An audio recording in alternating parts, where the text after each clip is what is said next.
Good morning, friends. This is the voice of renewal.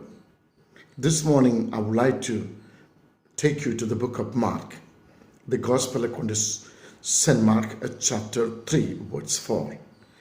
Jesus says, Then he said to them, Is it lawful on the Sabbath to do good or to do evil, to save life or to kill? But they kept silent. My dear friends, my message this morning is blessed to be a blessing. Can you imagine this man who was brought to Jesus on that very day when he was in that synagogue? He was a man with a shriveled hand, and there was no way for him to be healed. He must have tried everything he could, but at last he came to know. Jesus was in the synagogue, and he was there in the synagogue, came to Jesus. The Bible says Jesus healed him on that day. But that it was a Sabbath day.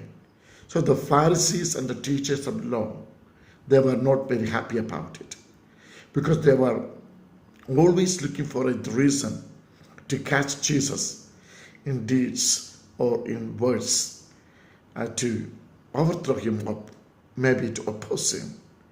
But let me tell you, Jesus knew their hearts. Jesus knew what was in their mind. So he challenged them and said, Is it lawful on the Sabbath to do good or to do evil? The reason is that Sabbath was not made as a burden for the people. Sabbath was established by God to be a blessing to the people. It was a day of blessing, a day of rest, a day when they reflect upon God and His goodness. But the Pharisees and the teachers of the law made it a burden for the people. My dear friends, let me tell you, when we are blessed, we need to use our blessing to bless somebody else. That's the whole idea of blessing. Many times we think we are blessed and keep our blessing for ourselves.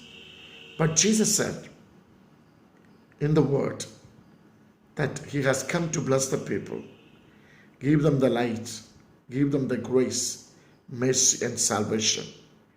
But Jesus also said, You be the light of the world.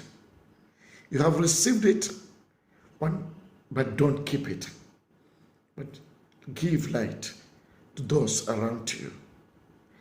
This is what God said to Abraham in the Old Testament. Remember, Abraham was told, Abraham, I'm going to bless you. But God did not stop there. God said, I'm going to bless you to be a blessing to the nations of the world. I think many of us don't realize that we are blessed to be a blessing to others.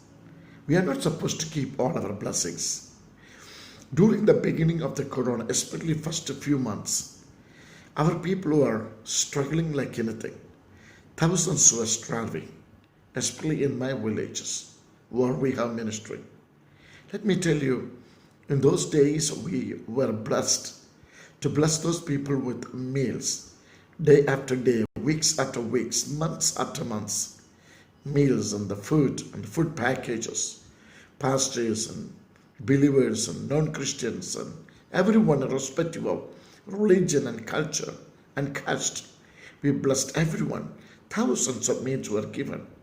But it all happened because of the kind people, my friends, who blessed me from different part of the world.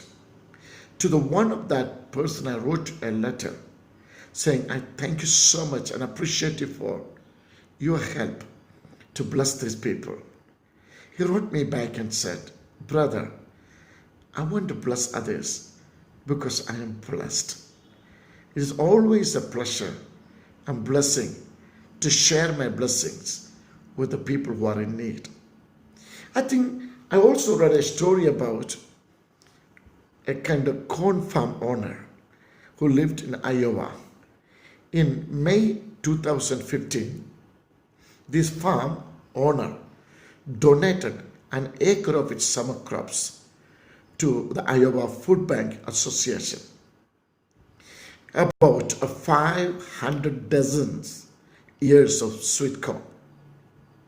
And later in July, the co-owner of the farm said, "We have been blessed with a tremendous crops.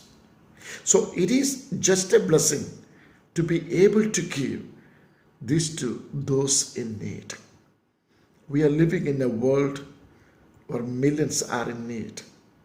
I'm not only talking about finance, I'm also talking about spiritual side of it.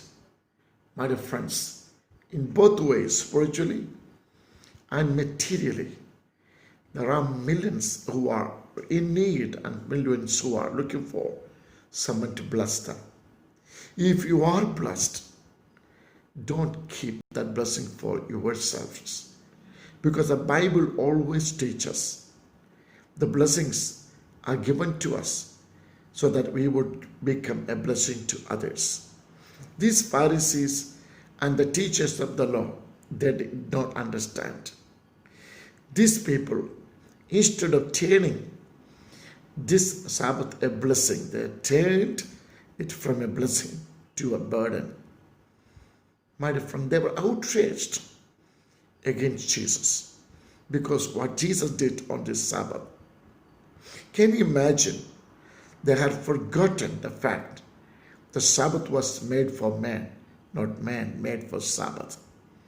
Many times we do make our blessing, our privileges, the positions and the possession given to us by the Lord, a burden to somebody else. But let me tell you, this morning I want to challenge you to do what Jesus did. Despite the fact that it was on a Sabbath day, when there came an opportunity to bless someone, Jesus blessed that man, giving him freedom of healing, freedom of joy and peace and happiness for the rest of his life. He was a man with the struggles in the life, not even able to work for daily bread. But Jesus touched him and Jesus healed him. Because of that healing, I'm sure he found a better future. May God bless you on this day as you take a decision to share your blessing that you are given by the Lord. Be blessed to be a blessing to somebody today. God bless you, my friend, and bless your family. Pastor Charlton. Thanks.